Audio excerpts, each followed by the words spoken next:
começando aqui um pouquinho com o que eu gostaria de falar aqui. Como eu já disse, é um prazer. Aqui só para me apresentar aqui um pouquinho, para tentar explicar porque é que, onde é que o meu trabalho se encaixa, então, dentro desse tema. Eu já falei aqui mais do que 2 ou 3 frases, então certamente que já entenderam que eu não sou brasileira. Mas eu trabalho nesse tema de conservação da biodiversidade e, em particular, avaliando o sucesso de várias ações de restauração, de conservação, fez parte do meu tópico de doutorado. E é exatamente um pouco, muito focado, quando eu comecei, foi muito focado no impacto de plantas invasoras, espécies invasoras, exóticas, e o resultado de programas de restauração que visam remover essas plantas exóticas. Depois comecei a trabalhar com outro tipo de perturbações ambientais. Então, na primeira parte, eu dividi aqui o meu tempo, aqui a minha fala, em 2 partes. Nessa primeira parte, eu queria falar um pouquinho de que modo é que esse trabalho que eu tenho vindo a desenvolver pode contribuir para os passos que são necessários para alcançar a restauração ecológica. E depois queria também refletir um pouco com vocês sobre os obstáculos que existem à restauração, que fazem com que às vezes não avance tão rapidamente como seria desejável, e tentar falar sobre como esse conceito de serviços ecossistêmicos pode ajudar a ultrapassar esses obstáculos. Então, como eu disse, eu comecei a trabalhar. O meu nome é Luísa Carvalheiro, como já foi disse. Eu atualmente trabalho como professora na Universidade Federal de Goiás, exatamente na área de conservação da biodiversidade, ligada ao programa de pós-graduação de Ecologia e Evolução, e trabalho muito com essa área de interface entre a conservação, incluindo restauração, e a agricultura. E já que sou aqui a primeira palestrante, eu resolvi trazer isso, que estão muitos alunos presentes, resolvi relembrar então esse conceito de restauração, que no fundo é realmente essa ideia de travar e tentar mesmo reverter os efeitos da degradação ambiental, pensando em 2 tópicos principais, em 2 objetivos principais, que é conseguir recuperar os níveis de biodiversidade, mas também recuperar esses tais serviços ecossistêmicos que são os benefícios que essa biodiversidade, que o meio ambiente, de uma forma geral, traz para o homem, para o bem-estar humano. Então, para conseguir fazer restauração ambiental corretamente, é essencial, aqui há várias pessoas que estão envolvidas neste evento, que são especialistas nessas técnicas de restauração ambiental, então têm toda a técnica necessária, têm todo o conhecimento necessário para conseguir fazer essa restauração ambiental. E claro que para conseguir fazer essas ações de restauração, eles vão conseguir falar muito melhor até sobre isso do que eu, mas para conseguir que essas ações tenham sucesso, é claro que é necessário reconhecer quais são os fatores de degradação do meio ambiente. Então, tem que se travar essa degradação para realmente que essa ação de restauração tenha sucesso, mas antes de tudo isso, é essencial conhecer realmente o que é que a gente quer restaurar. Então, é sobre isso que eu queria falar inicialmente, sobre esse conhecer os ecossistemas. Eu trouxe aqui um exemplo de um caso de pouco sucesso de restauração de arte, que é bastante conhecido mundialmente pela sua falta de sucesso, que uma senhora cheia de boas intenções, que sabia pintar, utilizou as suas técnicas então para restaurar um fresco numa igreja em Espanha, e não teve muito sucesso. E não teve muito sucesso em restaurar esta pintura. Possivelmente a sua técnica não sei avaliar, mas provavelmente poderia haver um problema de técnica, mas também, claramente, ela não conhecia, não estava bem ciente do que estava por trás daquela imagem que ela estava a querer restaurar, que era essa, e essa restauração não foi bem sucedida provavelmente por esses bons dois motivos. Potencialmente alguma falta de técnica, mas também por não conhecer como era originalmente o que ela queria restaurar. Então, exatamente como na restauração da arte, quando se está a falar de restauração de ecossistemas, também precisamos saber o que é que está por trás, para conseguir, de facto, recuperar, então, o funcionamento desses ecossistemas. Então, quando a gente fala em restauração, muitas vezes existe uma confusão, que é achar que restauração e reflorestamento são sinônimos. E não são muito diferentes. Quando a gente está a falar em reflorestamento, estamos principalmente a pensar em biomassa vegetal.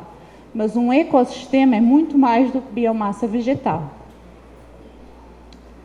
No caso particular do Cerrado, esse bioma tão importante, tanto para o Brasil como mundialmente, como foi falado aqui, muitas vezes ele é designado de floresta invertida, exatamente porque a maior parte da sua biomassa se encontra debaixo do solo.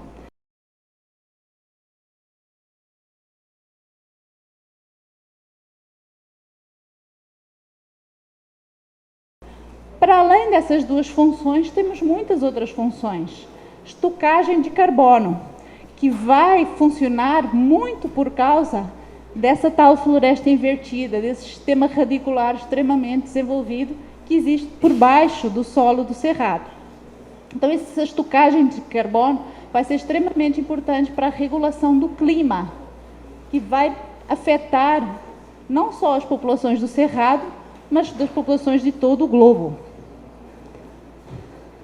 E outro papel muito importante desse sistema radicular muito desenvolvido é conseguir captar, como já foi mencionado aqui na abertura, esse papel importante de captar os recursos hídricos nas reservas que estão lá no subsolo, lá bem profundas, e que as árvores do cerrado, as plantas do cerrado têm essa capacidade então de extrair essa água e funcionarem como bombas de água. Elas pegam essa água e bombeiam para a atmosfera, e isso vai ter um papel muito grande na regulação da precipitação local, que é tão importante para as populações locais, muito obrigada, para as populações locais, e não só, porque vai alimentar os rios aéreos e acaba por influenciar o regime de precipitação em regiões muito longe aqui. Por exemplo, as plantas aqui da nossa região, vamos pensar aqui no estado de Goiás, vão influenciar o regime de precipitação lá no Rio Grande do Sul e às vezes até em outras regiões do globo. Então é um papel muito importante, e eu gosto sempre de relembrar isso, porque quando a gente pensa em restauração ambiental, ainda para mais com as mudanças do novo Código Florestal, é possível fazer restauração com várias espécies exóticas. Às vezes espécies que têm interesse econômico, por exemplo, mangueira. É uma espécie de interesse econômico que às vezes é utilizada na restauração ou no reflorestamento de áreas de reserva legal. O que é que acontece? Eu acho que todo mundo já deve ter reparado que as mangueiras têm aquele sistema radicular que a gente consegue ver as raízes cá em cima. O sistema radicular das mangueiras é extremamente superficial. Ela é uma árvore que vem da Índia, de uma região onde a disponibilidade hídrica do solo está muito mais à superfície, muito mais do que no cerrado. Então, ela não precisa de muito fundo para conseguir água. Quando ela é plantada do cerrado, como ela evoluiu lá, num ecossistema totalmente diferente, ela não consegue enviar as suas raízes lá para baixo. Ela vai expandir as suas raízes na superfície. Então, a maior parte do sistema radicular da mangueira vai estar nos primeiros 50 centímetros de solo. Já quando a gente está a pensar no araticum, como foi mencionado, ou em várias outras espécies, pequi, várias outras espécies que também têm interesse econômico, mas que são nativas do cerrado, elas são daqui desta região. Para conseguir água, elas desenvolveram um sistema radicular que vai para baixo e consegue então captar essa água dos recursos hídricos. Então, quando a gente faz uma restauração utilizando espécies que não são nativas do cerrado, nós vamos conseguir ter a fruta, nós vamos até conseguir prover alimento não só para o homem, mas talvez para vários animais, mas nós não vamos conseguir recuperar todo o funcionamento do ecossistema, nós não vamos conseguir ter este efeito de bomba d'água que as plantas nativas do cerrado têm. Existem várias outras funções, ciclagem de nutrientes, que é extremamente importante para a manutenção dos solos, extremamente importante para a agricultura. Muitas dessas espécies de planta vão ser abrigo para várias espécies de invertebrados, mamíferos e aves, que atuam no controle de populações de várias espécies que se tornam pragas quando não existe esse controle. Então, se a gente perde esses morcegos, aves, aranhas, joaninhas que fazem esse controle de pragas, às vezes o que acontece é que as pragas ficam mais fortes e acaba por haver maior necessidade de recorrer a insumos químicos, aos agrotóxicos, para conseguir controlar essas pragas. Essa necessidade diminui quando existem boas populações que fazem esse controle de forma natural. E o meu serviço ecossistêmico preferido, porque é nesta área que eu atuo bastante, a polinização. A polinização também é essencial para a reprodução das plantas. Aqui no nosso cerrado, basta nos trópicos de uma forma geral, a grande maioria, estamos a falar de 98% das espécies nativas, elas precisam de polinizadores para se reproduzir. Então, é necessário eles estarem nos nossos ecossistemas para as áreas restauradas, as plantas do cerrado se conseguirem reproduzir. E, para além disso, como eu coloquei aqui nestas imagens, coloquei 3 espécies de interesse agrícola, porque exatamente os polinizadores também são essenciais para a produção agrícola no mundo inteiro e, em particular, para a produção agrícola de várias espécies do cerrado. Mais de 70% dos produtos agrícolas que são plantados no cerrado, que são plantados no Brasil, dependem de insetos ou outros polinizadores, mas principalmente insetos, para conseguir que a sua produtividade seja otimizada, esteja nos seus níveis mais altos. Então, obviamente que precisa de nutrientes do solo, precisa de haver um controle de pragas, precisa de água para haver produção agrícola, mas um outro insumo, um bioinsumo extremamente importante são esses polinizadores. Mais de 70% depende desses polinizadores e cada espécie agrícola vai ter os seus polinizadores específicos. Então é um desafio muito grande, portanto o sucesso, estas medidas tiveram um grande sucesso, então conseguiram mesmo não sendo igual às áreas pristinas, houve uma recuperação muito boa, tanto a nível de polinizadores como a nível desses agentes de controle de pragas, mas mesmo assim, mesmo após 15 anos, ainda não é igual. E num outro projeto que nós fizemos, nós tentámos entender como é que a gente poderia tornar esse processo de recuperação desses serviços, dessas funções mais rápido. Porque muitas vezes quando a gente trabalha em restauração não consegue utilizar todas as espécies de plantas que existem no cerrado. Existem limitações logísticas, mesmo quando é utilizado esse processo de semeadura direta, mesmo assim que se consegue utilizar uma maior diversidade de espécies, mesmo assim nós não estamos a usar todas as plantas que existem no cerrado. Então, nesse trabalho que foi realizado, liderado pelo Alistair Campbell, nós vimos que é possível fazer uma restauração mais rápida desses serviços de polinização, mesmo com um conjunto de plantas pequeno, desde que essas plantas sejam filogeneticamente diversas, ou seja, que elas sejam geneticamente mais distintas. Se forem todas muito próximas, se forem plantas todas muito próximas, mesmo o número de espécies sendo mais ou menos o mesmo, vamos pensar 10 espécies que sejam muito próximas umas das outras, muito semelhantes, essa restauração vai ser mais lenta. Se forem também 10 espécies, mas que sejam muito diferentes umas das outras, essa recuperação vai ser muito mais rápida.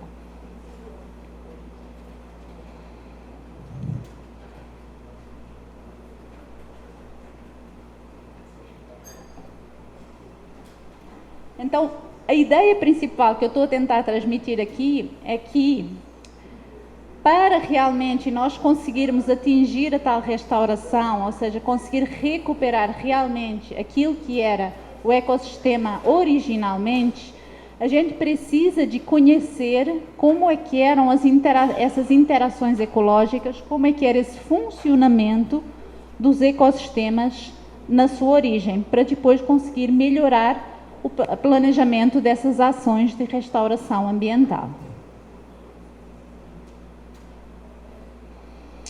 Como já foi mencionado, a importância da restauração é reconhecida internacionalmente. Estamos na década, estes anos 20 deste novo milénio é considerada a década da restauração ambiental, e essa iniciativa de declarar que estamos na década da restauração ambiental foi feita para estimular os diferentes países a cumprir diversos acordos que já tinham sido feitos antes e que estão relacionados com restauração, como, por exemplo, aqueles relacionados com os Objetivos de Desenvolvimento Sustentável, as metas AICI, que visam principalmente a conservação da biodiversidade, mas relacionado também com vários serviços ecossistémicos, e o Acordo de Paris, que está relacionado com as mudanças climáticas. E o Brasil é signatário de todas estas ações, esses compromissos, tem vários compromissos internacionais, e em particular os compromissos relacionados com o Acordo de Paris e com os Objetivos de Desenvolvimento Sustentável que o Brasil fez e assinou em 2016, eles visam então restaurar e reflorestar 12 milhões de hectares até 2030. Estamos em 2023, ainda temos 7 anos pela frente, mas já passaram bastantes anos em relação ao momento em que isto foi assinado. E mais especificamente, o Brasil comprometeu-se a incluir nos planos de restauração 10% das plantas ameaçadas, das espécies de plantas ameaçadas. E atualmente, os programas de restauração estão a incluir cerca de 4,3%. Então, estamos abaixo daquilo que era o objetivo declarado. E como é que nós estamos em termos desses milhões de hectares que a gente tem que restaurar? Para tentar avaliar isso, um grupo de pesquisadores, então, reuniu-se e criou, então, o Observatório de Restauração e Reflorestamento. E, através desta ação, que pode ser visitada por todos vocês através da internet, nós podemos, então, entender qual é o estado da situação do Brasil. E, atualmente, o Brasil restaurou menos de 1% daquilo que tinha sido comprometido nesse acordo de 2016. Ainda faltam uns anos, ainda estamos até 2030, mas só atingimos 1% até agora. E mais, a maior parte dessa área que foi restaurada encontra-se localizada no bioma de Mata Atlântica. Então, é muito pouca. Existe restauração, claro, acontecendo no Cerrado, e vários de vocês conhecem as ações que estão a ser realizadas aqui no Cerrado, mas grande parte dessas ações de restauração estão localizadas em Mata Atlântica. Então, a gente precisa de dar muito mais atenção ao nosso bioma do Cerrado, em Mata Atlântica e focadas na região sudeste. Quando a gente fala em reflorestamento, a gente está um pouquinho melhor aqui para o Cerrado, aí já há mais ações, mas mesmo assim, comparativamente à Mata Atlântica, ainda está atrás. E por quê? Então, eu acho que é importante a gente pensar por quê. Ou seja, quais são os obstáculos, o que é que está a fazer com que esses processos de restauração não estejam a avançar tão rapidamente como a gente desejava. Aqui eu peguei essa lista de entraves que foi identificada pelo projeto Fundo Amazônia, mas que eu acho que pode ser generalizada a outras regiões, como por exemplo a restauração aqui no Cerrado. E de uma forma geral, o processo de restauração é visto como um processo caro, complexo, burocrático. Falta de capacidade técnica também é um ponto apontado, isso porque a quantidade de áreas que a gente precisa de restaurar é imensa, e por mais que haja vários grupos com especialistas extremamente bons na restauração do cerrado, são muito poucas pessoas para a quantidade de propriedades, a quantidade de áreas que está a necessitar de restauração. Então, são poucos para muitas áreas. Então, é preciso expandir mais. E, claro, para expandir mais essas equipes técnicas que levam o conhecimento aos proprietários, que levam o conhecimento àqueles que são responsáveis por realmente fazer a restauração, é preciso dinheiro novamente. Então, numa forma geral, é dificuldade de acesso a financiamento. Isso não é de espantar. Esta imagem aqui vem do portal Transparência de 2018, mas se a gente pegar em qualquer outro ano, se a gente pegar, isto é do Brasil, o Orçamento de Estado brasileiro, mas se a gente pegar no Orçamento de Estado de vários outros países, vai ser mais ou menos semelhante.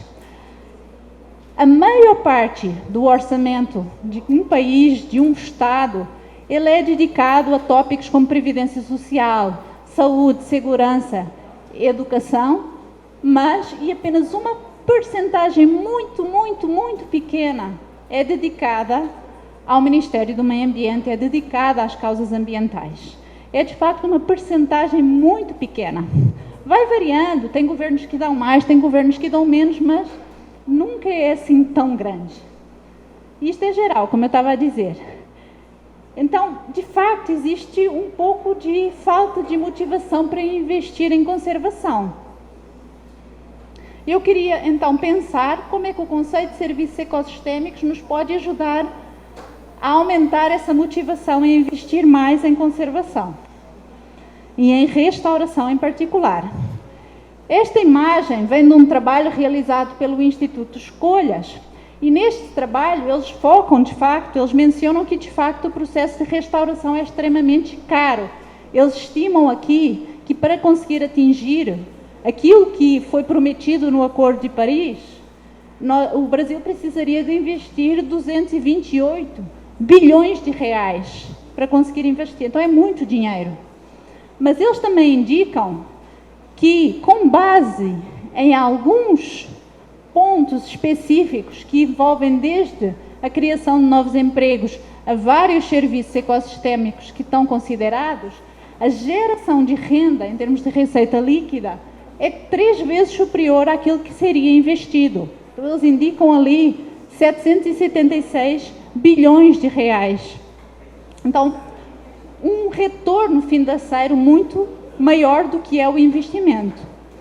E esta estimativa foi feita sem considerar serviços de polinização que eu vos mencionei há pouco, que tem uma contribuição grande para a produção agrícola, sem considerar esse serviço de controle biológico, sem considerar serviços recreativos, sem considerar serviços até de controle de qualidade de água e muitos outros.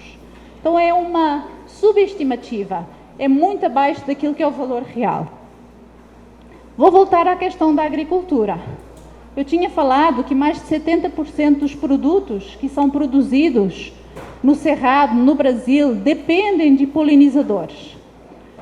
Não quer dizer que, se não houver polinizadores, a sua produção vai descer, não vai ficar nula, mas ela vai descer. E vai descer quanto? Então, para tentar quantificar isso, aqui é só para dar um exemplo de alguns trabalhos específicos que foram feitos com girassol e com manga, que são 2 plantas que têm interesse comercial aqui na região do Cerrado. E só para terem uma ideia, quando a gente isola as plantas de polinizadores, no caso do girassol as quedas vão variar entre 12% a 46%, então a produção cai bastante no girassol. No caso da manga, essas quedas de produção, se as mangas não tiverem polinizadores, não receberem visitas de polinizadores, podem cair 83%. Então é uma queda de produção muito substancial. E mesmo os 12%, vão perguntar a um produtor se ele vai gostar de perder 12% do seu rendimento anual. Com certeza que não vai gostar. Então, mesmo os 12% é uma perda significativa. E para tentar, então, estimar, em conjunto com vários pesquisadores da área, vários especialistas da área, nós reunimos, então, para quantificar o valor dos serviços de polinização para a agricultura brasileira. E nessa estimativa, nós chegamos, então, ao valor de 43 bilhões, isto está publicado no relatório temático para polinização e a produção de alimentos no Brasil, publicamente disponível, e nesse relatório, então, nós chegamos ao valor de 43 bilhões de reais, isto é para o ano de 2018, então, atualmente, se a gente fosse fazer esta estimativa, ela já seria muito superior. Então, estes 43 bilhões seriam em cima daquela estimativa que eu vos falei há pouco. E é muito, a razão deste valor ser tão alto está muito ligado com a produção de soja, de laranja, de feijão, girassol, de vários produtos agrícolas que têm como base, a região base de produção destes produtos é o Cerrado. Então, o Cerrado contribui muito para este valor de produção. Aqui, só para fazer aqui um zoom, falando agora aqui de pequenos produtores. A dependência, tanto essa contribuição vai afetar tanto o grande agronegócio, tanto os grandes produtores agrícolas, como a agricultura familiar brasileira. Aqui nós estimamos a contribuição desses serviços de polinizador para os vários municípios do estado de Goiás. E essa polinização, essa contribuição, para a maioria dos municípios está em torno de 30%, mas pode chegar até 72%. Ou seja, se a gente perder os polinizadores, se a gente perder a nossa biodiversidade do Cerrado, os produtores familiares do Cerrado podem perder muito em termos do a sua produção agrícola.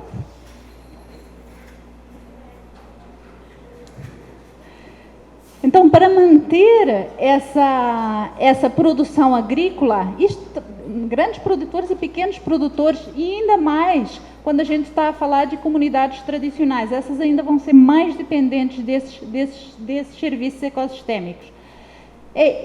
Para manter esses serviços, vai ser essencial restaurar efetivamente essas áreas de reserva legal, essas APPs, todas essas regiões são essenciais para a provisão desses serviços ecossistêmicos. Então, se nós conseguirmos efetivamente restaurar o funcionamento dos ecossistemas, e não apenas só a biomassa vegetal, mas realmente o funcionamento, vai haver benefícios econômicos para vários setores. E se há esses benefícios econômicos, será que vale a pena a gente pensar em outros setores do orçamento de Estado? Por exemplo, aqui, vocês não conseguem ver, então, mas acreditem em mim, essa linha mais baixa mostra o valor do orçamento para o Ministério do Meio Ambiente. E as linhas mais acima mostram para o Ministério da Agricultura, Pecuária e Abastecimento. Isto aqui é de 2018. Que tem um orçamento quase 10 vezes superior ao orçamento do orçamento do Ministério do Meio Ambiente. Se a gente reconhece a importância da biodiversidade, da manutenção do meio ambiente, os polinizadores é só uma das contribuições da biodiversidade, da proteção do meio ambiente para a produção agrícola. Tem também a regulação do regime hídrico, tem também a qualidade do solo, tem várias outras coisas. Será que não faz sentido pensar em aplicar um pouquinho desse orçamento do Ministério da Agricultura para a conservação da biodiversidade?